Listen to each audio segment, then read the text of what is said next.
এটা বন্ধ করার জন্য যেমন ডায়াবেটিসটা কন্ট্রোল করতে হবে, তারপরেও কিডনির সমস্যা হতে পারে।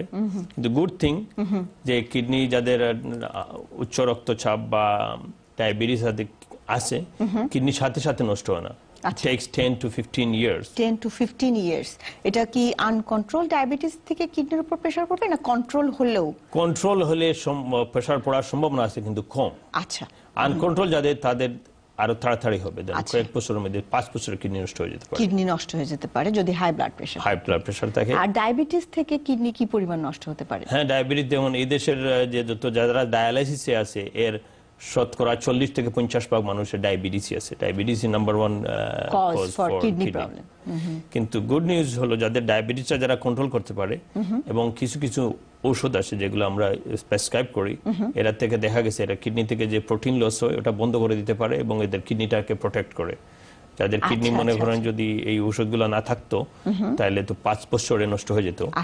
কিন্তু ওদের ক্ষেত্রে দেখা যায় যে 10 থেকে 15 বছর লাগবে, 20 বছর লাগতে পারে। কেউ কোনোদিনই ডায়ালাইসিস লাগবে না এই ওষুধগুলো ঠিকমতো যদি কেউ ইউজ করে। Very good news. এটাই। আর ডক্টর রহমান, আমাদের একটা কল চলে আসছে আনোয়ার, নিউ ইয়র্ক থেকে। আনোয়ার, বলুন আপনার প্রশ্নটা। হ্যালো। হ্যালো। হ্যাঁ, হ্যালো, আসসালামু আলাইকুম। ওয়ালাইকুম সালাম। আপা, আসসালামু আলাইকুম। ওয়ালাইকুম সালাম। কেমন আছেন? জি, ভালো আছি। আপনি কেমন আছেন বলুন। আমি আপা একটা প্রশ্ন করতে চাই। শিওর।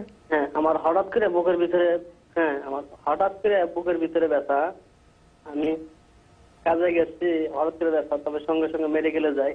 তারপর এক্সরে করার পর আমার সামান্য কিছু কফ, বুকের ভিতরে কফ ধরা পড়ে। তারপর অ্যান্টিবায়োটিক দিচ্ছে। হ্যাঁ, খাওয়ার পর একটা ব্যথার সঙ্গে সঙ্গে চলে গেছে। এটা কি কোনো হার্ট কোনো সমস্যা না? এটা হার্ট না, ডাক্তার বলতে হার্টের কোনো সমস্যা না। আচ্ছা, আপনাকে কি ইকেজি করেছিল ওই মুহূর্তে? ইকেজি করেছিল। ইকেজি কি নরমাল আসছে? হ্যাঁ, এটা নরমাল।